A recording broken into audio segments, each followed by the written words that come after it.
Good morning, everybody, and today is episode 19 of my YouTube video series on property investment. And today we're going to talk about Watergardens at Canberra and the Commodore. Two project reviews in one. And actually, this is not a new project launch. Actually, both Watergardens and Commodore have been launched for a while. I think Watergardens since July. I think Commodore maybe a few months after that. But both projects have been sold to some extent. But I mean, today is in January 2022, and I'm going to give you my reasons for why we are reviewing these two projects, right? And okay, let's start. So as per usual, I start the video with an introduction about myself. Director of Alpha Marketing at Ryan Students, Malaysia. So my name is Ryan.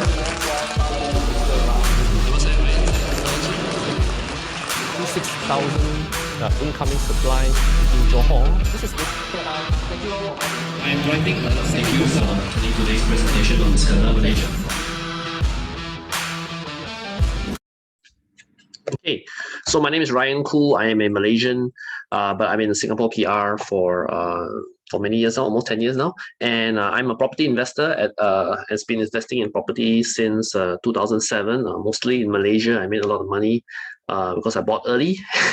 And that was my first pot of gold. I came to Singapore in 2009, started buying Singapore property as well, made some money there as well. And actually, probably you may have heard me, I'm most well known for being a promoter of Iskandar Malaysia. And you may, yeah, but I mean, of course, Iskandar Malaysia has not done well in the past few years. But I made some money there as well, lost some money also. It's a work in progress, I guess, but you can watch about Iskandar Malaysia in my other videos.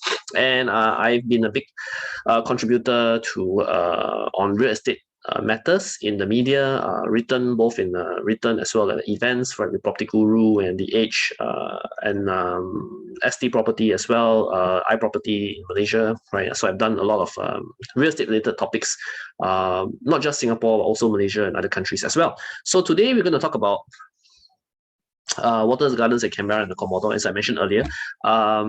We start off with a bit of the market as of end January 2022, right? This video is out at the end of January 2022. There have been some changes in the market, right? If you want to find out about my thoughts about the cooling measures in December last year, feel free to watch the video before this. I think you can find it in the description below, or also in the end of the video, or at the go through my YouTube channel. And at the end of January, I want to give you an update. 1 month later, right? How is the market like after 1 month of the cooling measures, right? And then the first bit of news, I think, of course, was Belgravia ACE. This was a project, a strata lender project that was launched on about last weekend, and it sold pretty well. Yeah, so surprisingly, 72% sold, 77% sold. Actually, initially, I think our estimate would be a bit lower than this, maybe 50 units, right? But they did 77, which is not bad, right? And these are not cheap properties, 4.1 million and above. I think the interesting thing to note is, despite the cooling measures that came out in December only punished those people who are buying second, third property, and the foreigners. But if you are a first-time home buyer, I think the cooling measures don't really affect you as much. And I think for people who are buying projects like Belgravia ACE, which is a 4 million, definitely they will restructure their profile so that they are the first home buyer, right? For this property, they will sell and then buy, right? So that when they buy Belgravia, they will not have this situation. And you may be wondering, wow, I've got so many people in Singapore can buy 4.1 million above. I think because these are likely people with parents who have sold property earlier, so they have some cash they made from earlier capital gains, right? And this money, or on block sales, and this money, or they are reinvesting into new homes, right? I talk about this in my other videos, right? The reasoning why Singapore has so much cash that propelled the Singapore property boom in 2021, right? But I mean, if you look at it so far, based on Belgravia ACE, which was the first launch after the cooling measures, I think the market is still buyers are still very bullish in a sense. The demand for property is still there, right? So, and actually, if you look into 2022, 2023, there's still quite a number of launches coming up, right? I mean, this 28 is not exactly correct. The number has probably changed a bit by now, right? But there are easily 20 over, maybe close to 30, nearer to 30 projects, I think, available to launch across this year and next year, right? So developers still have stock they need to release, because a lot of developers actually stock have been running low, right, in the past, in the recent months, right? And a lot of developers are now trying to, they have this upcoming stock to sell, right? So they're going to launch soon, right? I think the next these three on top here, Ziania, Belgravia is all this no more already. They've already launched. Perfect 10 also launched. Belgravia is also just launched. I think the Arden is the next coming one. This is in the west, right? Probably the only one in the west for the first 6 months of the year, right? And the rest are all January. So Northumberland Road one is coming up. This is in Little India area. Tengah Garden EC, I think will be second half of the year according to developer, right? But yeah, a lot of projects, right? Still, we will see. We have to see how these projects perform, right? And the thing to take note is, as I mentioned there, developer stock have been reducing rapidly, right? If you see the last 6 months. Actually Q2, Q3 of last year, the buying has been more than the launches, right? So demand, people are buying more projects than they are released, right? So this means even older projects, the stock is being cleared. So developers have to launch. They will not delay. I think if you ask me, they're going to launch after Chinese New Year. You will see the launches start coming in again, right? And the other thing to take note is all these launches in 2022, this year and next year, right? They are based on land prices, which are in the 2021 land prices, which are still fairly higher. I mean, basically, I'm trying to say that these 2021 land prices are higher than the ones in 2019, 2020. So some of these projects that are coming this year, next year will have to be sold at a higher price because they bought land at a higher price, and construction cost is also higher now. So they will have to be sold higher. So we have to see whether the cooling measures dampen it, right? Dampen the buyer enthusiasm. Remains to be seen, right? But we will see how it goes, right? On one hand, Belgravia is sold very well, so it indicates buyers are still demand still very strong. On the other hand, land prices are high. There's cooling measures, so we don't know where is the in between, whether would they drop or not, right? A lot of people are predicting a fairly still buying demand, but prices will not increase as much. I think that's the general consensus, right? People will still buy, but developers will not dare to raise price so much. Sellers will not dare to raise price so much because, yeah, in consideration of the cooling measures. Okay, but one thing why I'm doing this video today is because if you notice here, there's two projects here, Canberra Drive, which actually these two is referring to the Watergardens and Commodore, which is the project I'm talking about today. And you notice that their land prices is very cheap, right? They bought at 644, 650 per square foot, right? Land price. And this is the reason why I believe that they are today in the market, one of the two projects, two of the few projects that in the market they are selling at the lowest per square foot available you can get right now. So if you want to buy something in Singapore and you're looking to buy something cheap, right? These two projects in Sembawang, Canberra Drive, Watergardens and Commodore are probably the cheapest, basically due to their land price, right? Because you can see all land prices in 2021 are higher, right? And actually the only other guy to be this cheap was actually Pasir Ris 8, which I did a video last year. And as you all know, where it came on the media quite a lot, Pasir Ris 8 sold very well, so well that now they are selling at 2,000 per square foot and they don't want to drop price really. Okay. So Pasir Ris 8 was the other project that we called for a good buy, especially if you could get anything around 1,400, 1,500 per square foot, which was possible for the bigger units. If you manage to ballot early, right, that would be a good buy for Pasir Ris 8. But of course, now you can't get that price anymore. But yeah, so these two are the next ones, which I think, and the logic basically behind it is we're looking at developers who still got balance unit. That means they haven't fully sold out.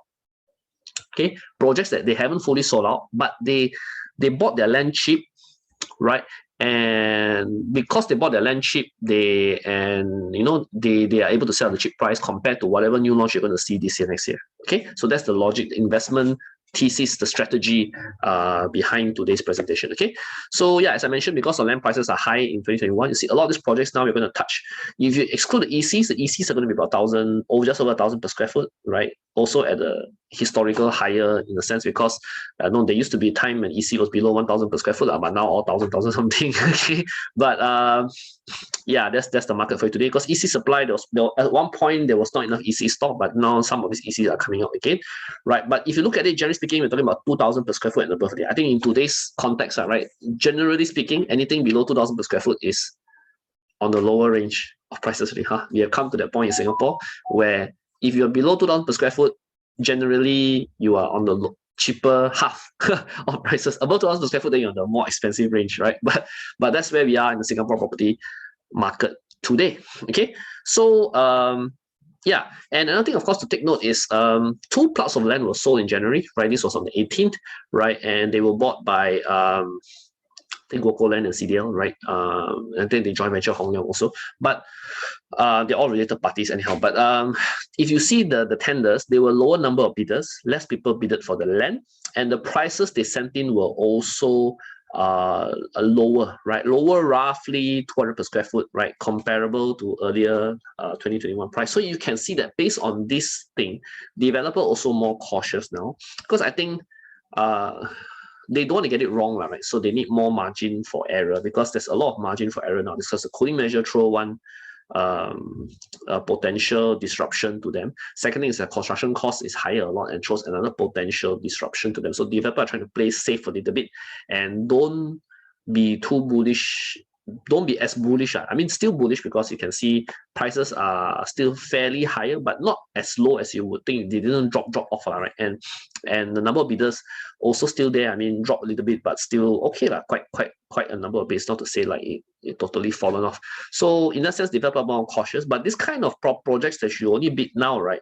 Very likely they will only launch in 2023 earliest, like I think second half of 2023, before they launch, right? So you will not see this project come out anytime soon, even though they are lower land price. So you have to live with whatever that was. To this year, launches will be those that bid last year, and those last year bids, their land price are still high, because that is before cooling measure, right? So yeah, so let's talk about Sembawang, Canberra. Now, normally when we talk about Sembawang, Canberra, the first thing that comes to mind is far. I mean, a lot of people are like, wow, far, unless you stay in this area itself. And don't get me wrong, Sembawang, Canberra, actually as a township, is very self-sustained, right? You have good enough malls, right? If you need to go to a big mall, you can go to Yishun, right, which is very new only, right?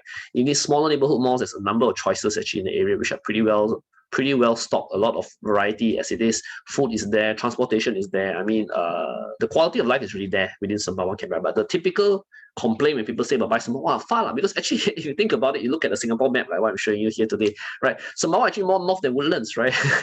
on the piece, right? You know, Singapore Island actually has a bump on the top, right? So that's that little bump on the top is actually Sembawang, right? So you know, people always have this mentality, or not mentality, I mean the impression in your mind that Woodlands is the most normal. Woodlands go to JB, am I right? But JB. But actually, if you look at the map and you see even the MRT here, right, Sembawang is more north. So people say, wow, very far, because there is that distance, actual physical distance that you have to go through, right, to reach to Sembawang. But Sembawang, the other thing I want to highlight is actually there's the Canberra MRT now.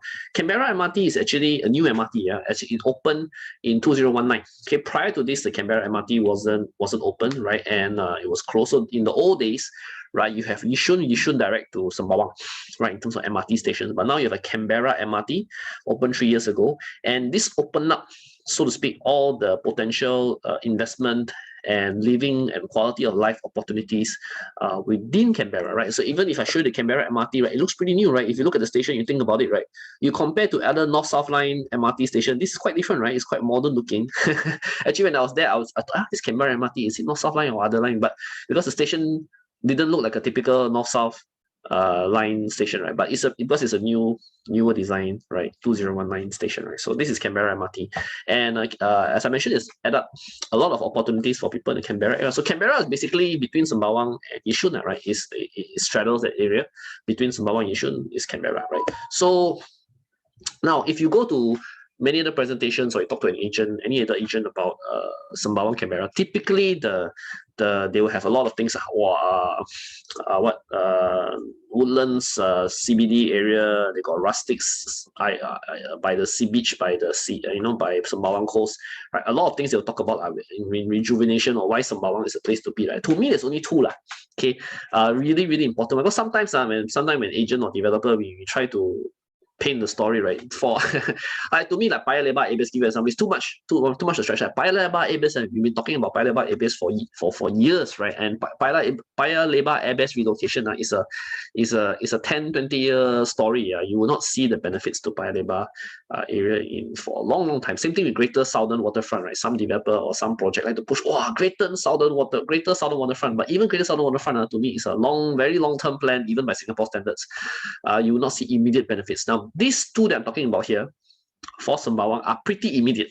As in, they will provide actual practical benefit. Number one is Bukit, Canberra, right? Bukit, Canberra is an integrated complex, right? It's actually a sports hub / activity hub, right? The nearest, closest approximation to me is like our Tampines hub in One North, right? And the OTH in One North, if you guys are familiar with our Tampines hub in One North is a big integrated complex where people there are a lot of facilities there, sports, entertainment, community activity, right? So this one is they're building one in this area in Canberra, right, which is in between Sembawang and Canberra MRT station. Later I show you where, right? So this is a big one.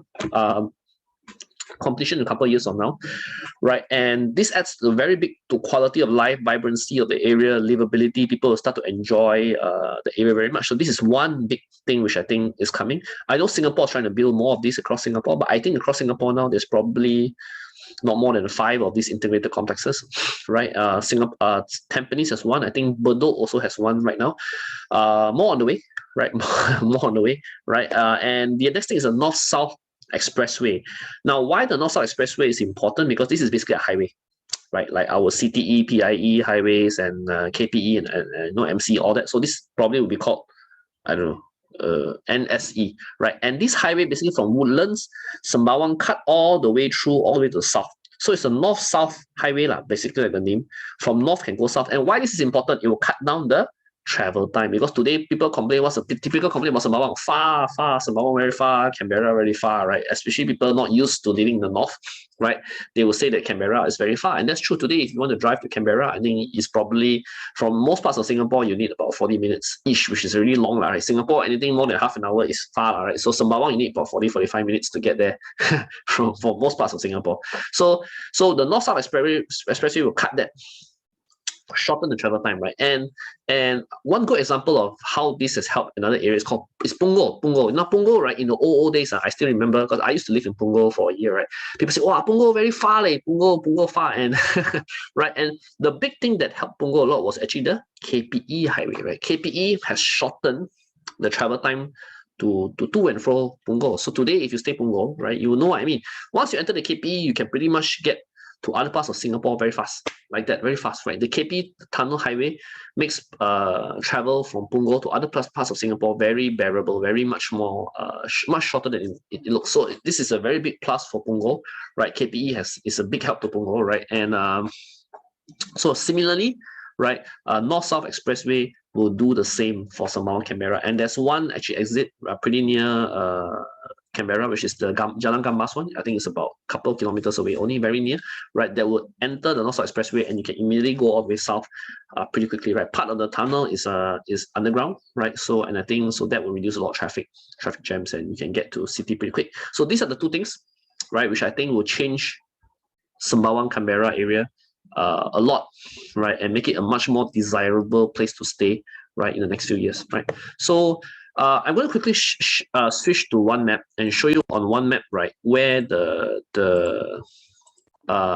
this area is. So this is one map, right? Singapore has a great website called onemap.sg. I use it a lot for Singapore analysis, right? So if you look at, this is Canberra MRT, right, which is between Yishun, right, Yishun MRT to the bottom and Sembawang MRT to the top, right, Sembawang over here, right? So this is Canberra MRT, and the two projects actually, Watergardens is down here and Commodore over here, right? And you see here there's a HDB estate right next to this Canberra. Actually, it's under construction. It's called Canberra Vista, right? And actually, it was oversubscribed over 7 times. 10,000 people applied for 1,004 unit only over here. I think the reason why oversubscribed because you're next to MRT, right? And new HDB, all that. So, and then you are in a pretty okay private enclave on the left, right? So, yeah, oversubscribed 10,000 people. Yeah. So actually, there's a quite good pool of HDB owners on this side, right? But yeah, this is Canberra. So there's Canberra Plaza over here, which is a small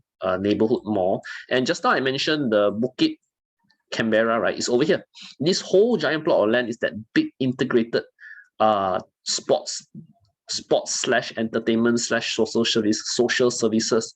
Over here, later I'll talk about it a bit more detail. Bukit Canberra is over here and it's under construction as well, right? And also to be ready next few years. And this is Sembawang already, right? So the logic for, and if you look at, not the logic, if you look at Sembawang, sorry, if you look at Sembawang, Commodore up here, Watergarden down here, right? Here's a landed enclave. There's Sembawang Shopping Center here as well, which is a walk cut through the landed estate. So actually for Commodore and Watergarden, you can really see quite clearly, right? The premium stacks or the preferred stacks are those which are facing the landed enclave, right? Because low rise, right? And of course, you don't want to face the HDB if you can, right? But you cut through this HDB development to reach Canberra MRT is, I think, only about 200, 300 plus meters, right?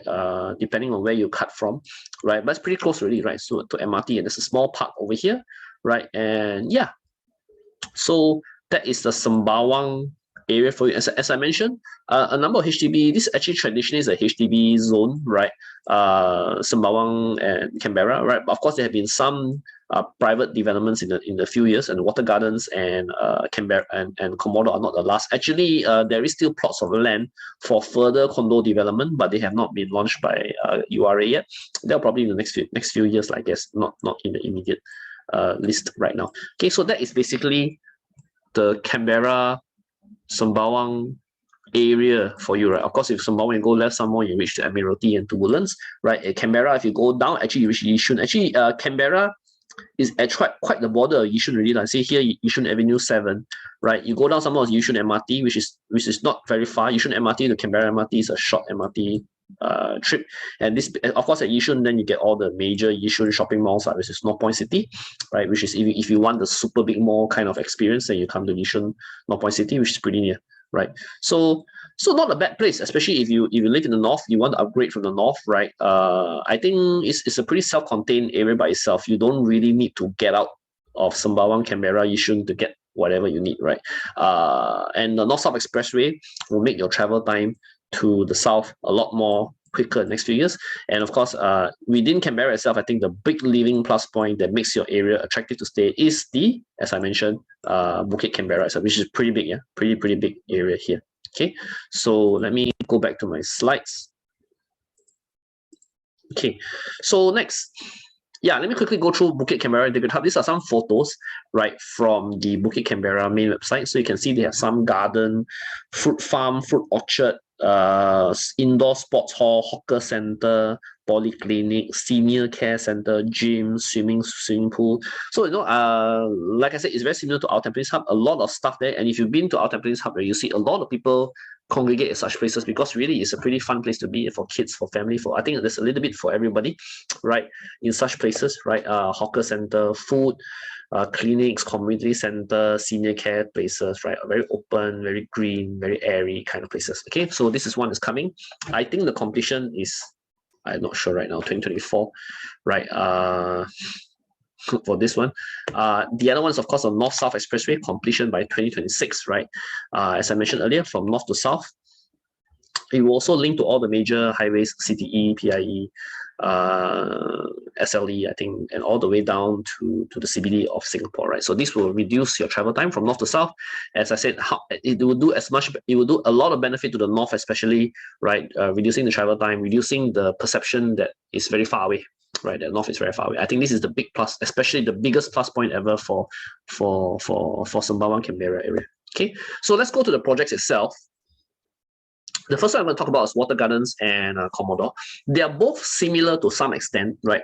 But there are also differences. So I'll highlight the key differences, right, between both projects. So Watergardens is by UOL. UOL is a major developer in Singapore, listed, has a long track record. I think a lot of people would have heard of the name UOL before. The concept for Watergardens is a water garden sanctuary, right? So they have a lot of water features, a lot of garden features, right? And if you look at the map again, I show you where it is. So Commodore up there, Watergardens down here, right? Both were bought at similar land price. Okay, there's a HDB across the road, as I mentioned, but it's under construction right now. So of course, the premier facings are everything facing the landed projects at the back. Okay, now the good thing about Watergardens is that they are 5-story condo.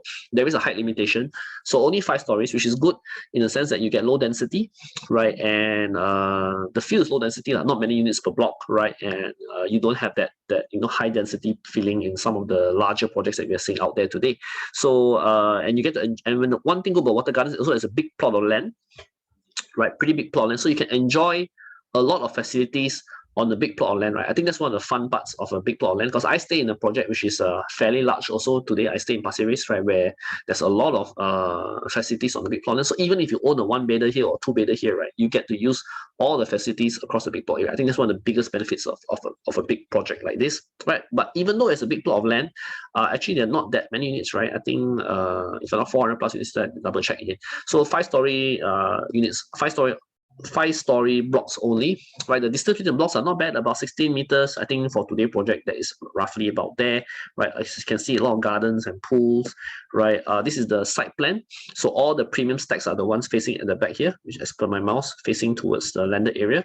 Here, one all face HDB, but I mean, yeah, probably cheaper in the sense, right? One plus point of Watergardens is that it has a childcare center. The childcare center is over here, right, facing the main entrance. So childcare center is a big plus point today. Lots of people are looking for that, especially for families, right? And yeah, there are a lot of families who stay here. People who tend to buy these kind of projects tend to be family upgraders looking for better quality building, better quality spec building compared to HDB, or simply upgrading because they have kids in their family and want to need bigger space. So childcare center is always appreciated. The other thing about Watergardens, it also has a 1-to-1 car park coverage, and it's 100% coverage car park. So each unit has minimum 1 car park. Even if you don't drive a car, you can rent out the car and get some rent from the car park, right? That's another way to maximize use of your car park space, right? And yeah, it's as of January, it's roughly 75% sold, 100 over units left. And although the TOP date is 2026, I think we understand from the developer they're going to try and hit 2024, right? Because now everybody wants their property faster. So 2024 earliest, right? Latest 2026, right? And they don't sell any 1-bedders, right? I think, which is good. I mean, normally for suburb areas in Singapore, in RCR parts of Singapore, right? Sometimes nowadays the issue with 1-bedders is that they don't have so much demand for 1-bedder because you are in the outskirts of Singapore, right? Normally 1-bedder do perform better if you're nearer to city, right? Don't perform as well if you are further away from the city. So in UL's case, they have gone 2, 3, 4 bedroom only, right? And the majority are 2-bedder units, right? Which is the way they have done it for Watergardens. Okay, so if you look at the 2-bedroom stack, right, which is 753 square feet. This is the premium unit, which they are still selling at 1.13 million for 2-bedder, which I think is the cheapest among the cheapest 2-bedders in the market, right? Right now, one thing good about the layout plans, if you notice that it still have a separate kitchen. Right, I think one problem today you find in a lot of new launch is the kitchen is very open. I especially dislike if you enter the unit and the kitchen is like, you know, along the corridor like that. I see some project layout like that. Wow, this kind of kitchen like a bit too exposed, right? Like kitchen, not kitchen like that, right? Where got kitchen, like hotel kitchen, you know, which is not practical. But in Watergardens, all units have a so-called kitchen in a closed area, which is not bad, right? For 753 square feet unit, right? And the other thing you will notice that for the bedrooms, right, the wardrobes are built in. Sorry, not built in, are recessed, right? You see, like typically, like in most units, right, the wardrobe jut out, right, take up space on your floor. But you see, like in this bedroom, right, bedroom 2 here, right, you notice that you don't have any wardrobe jutting out into your floor space. The bedroom, the wardrobe is built into the wall, right? So it's flush or flat with the wall, more or less flat with the wall. So that's good. It doesn't take up your room space, right? Another problem with layouts, I think this is good in terms of architect design. He has thought about this issue to maximize the floor space in your bedroom. And you also notice no bay windows, right? So you really do enjoy the full floor space on your unit, right? So this, I think, are some of the plus points in the layout plan for Watergardens, right? So these are from the show flat photos. This is the living area for the 2-bedroom premium. This is the kitchen I was talking about. So okay, pretty decent sized kitchen for 2-bedroom. I think, as I mentioned, is sometimes you may not get this anymore in new launch in Singapore today. A proper kitchen space, right? And this is the bedroom area, bedroom 2, right? They design as a study in this layout. But what I want to show you is that you see this is the wall, right? The wardrobe is flush in the wall, okay, which is excellent and let you maximize the use of the floor space, right? And this is the master, right? Same thing here. You also get full glass, full height glass windows for the rooms in Watergardens, right? And it's a toilet. Okay, toilet is pretty standard. I think cabinets. Yeah, the toilets are pretty much what you see, what you get. minus the decor, right? Yeah. Okay, so that's Watergardens for you, right? A majority are 2-bedders left, right? But we'll talk about pricing in a little bit, right? Next is the Commodore. Now, Commodore is by JBE Holdings. It's actually a developer in Singapore. They are more famous to be operating in the north. They're not as well known as UOL, of course, right? But they have a decent track record in Singapore itself, right? I think Sky Park, which is nearby Sembawang, also done by them, right? And Commodore is a darker color scheme, but the principal difference with Commodore and Watergardens is Commodore is smaller. Commodore is only 200 plus 219 units, if I'm not wrong, right? Half the size of Watergardens in terms of the land and the number of units, right? But Watergardens, as Commodore has also roughly sold 70% for the units left. Commodore does have 1 to 5 bedrooms, but their 1 and 2 bedders are fully sold as of now. Only have 3 bedroom and above. Okay. Also car park 100% coverage, right? Car park also 100% coverage for the Commodore, right? Which is great, right? Which is great, right? Because this area all 5-story condo only. These are some photos of the scale model, right? Similarly, Commodore also, like Watergardens, the left part of Watergarden units also all north-south facing. You can see this what you call it, a compass over here. So all units are generally north-south alignment, right? There is a covered walk path over here which links to the road crossing that brings you to the MRT, right? So they have done up this, which is useful because, of course, yeah, you want to get out of the rain, right? So this is Commodore for you. Yeah, 219 units. The key thing about Commodore, the differential about Commodore with other projects is the finishes. Right? Commodore has gone out of its way to put in premium finishes, right? And no premium pricing without the premium pricing, right? I think the developer did a bit more work here in this sense to find premium finishes without premium pricing, right? And later I'll show you in some of the photos, right? Give you an example, like Villeroy and Boch, this expensive stuff, yeah. This is not cheap bathroom stuff, right? Villeroy and Boch is not cheap, right? Cosentino tiles, these are also not cheap, right? These are higher end brand of material. Bloom is probably the most famous brand for soft close. Soft close is when you open drawer, open wardrobe, right? You want your drawer to go in smoothly, your wardrobe door to close in smoothly, no sound, very soft, very comfortable to touch, right?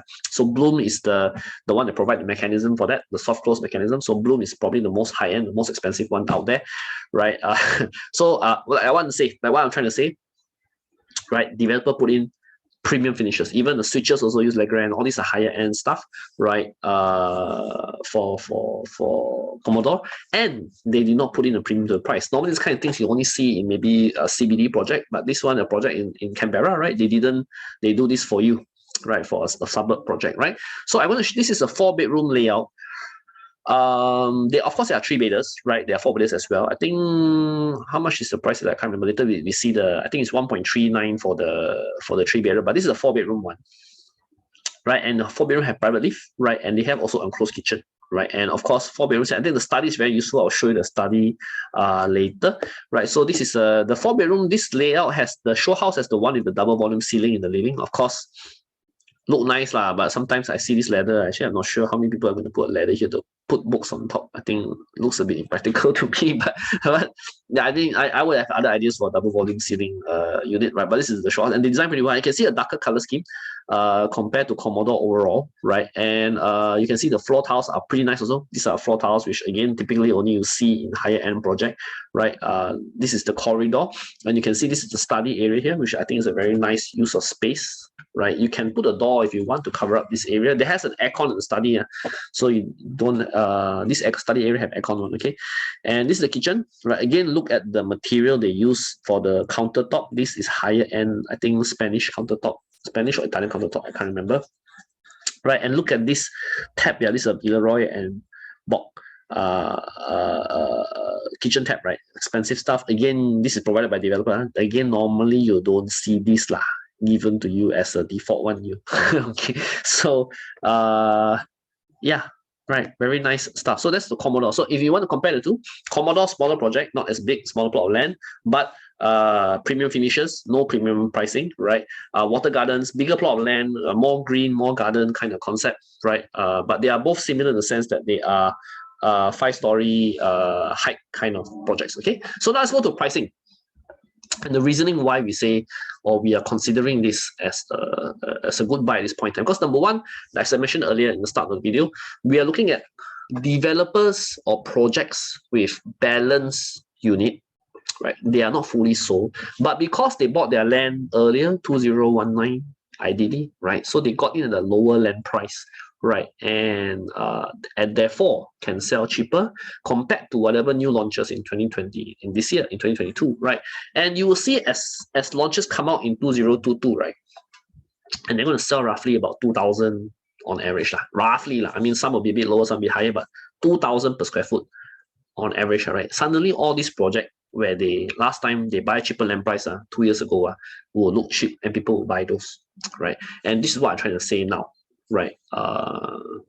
As a buyer, right? Or you realize, hey, I should consider these older projects with balance unit because cheaper compared to whatever launched in 2022, 2023, right? And this is the logic for it. And of course, Watergardens and Commodore, the reason why I'm highlighting today's video is because they are bought at really cheap price, about 640, 650 per square foot. Okay, so let's look at some pricing discussion. All right, now if you look at projects are sold from 2020 September for roughly 1 year period, right? You can see that a lot of projects, these are all the projects that are sold in that period. All right, now a lot of them have run out of stock. Like see 85% sold, 93% sold, 92% sold, 89, 60. Some projects have not sold out yet, like Watergardens is one, Dairy Farm is one, right? But these two are there. Of course, Commodore launched later, right? So Commodore not in this list yet, but you can see a lot of these projects have running out of stock, and these are projects which are maybe even 2018 land price. So their land price also cheap, right? But the only two of the projects that are only with the lower land price actually is Watergardens one and Commodore one. Now you see here two-bedder, right? Cheapest two-bedder, Watergardens in the list. Of course, Jovel also have, right? Jovel is also famous for the other project in Singapore that's probably the cheapest right now. But Jovel is actually in Flora Drive, Changi / it's considered Changi area, Changi Flora Drive, Changi / Tampines area, is it? Slash Pasir Ris, okay. But it's also 99 year. It's also not near MRT at all, right? You need to. It's not really 300 meters. Definitely, I think it's about 2 to 3 bus stops to MRT Jovel, right? And even that also you have to cross the TPE to get there. So Jovel has that issue, but of course Jovel in a way some people don't perceive Changi to be as far as Sembawang, right? So that's Jovel's situation, right? So yeah, Watergardens 1.13 million, right? Other competitors like Treasure Tampines, no more two-bedder already. Sengkang Grand also no more already, right? The other guy is probably further out west, Midwood or Dairy Farm. Then you probably have a two-bedder around that price, but still a little bit expensive on a per square foot basis, right? So that's Watergardens for two-bedder. If you see three-bedder, both Commodore and Watergardens have three-bedder. Commodore no more two-bedder, one-bedder, right? Fully sold. So Watergarden 1.39 million, cheapest three-bedder right now in the market, right?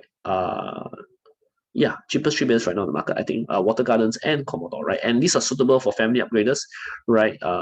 Which is why I would say, the Watergardens or Commodore three-bedder and above, I think these are good prices below 1,005 PSF, right? And you say 1,005 PSF high or not? See, I think once you see the 2022 launches coming out roughly at 2,000, you think that 1,004 is not expensive really, right? Cheaper 500-600 per square foot, right?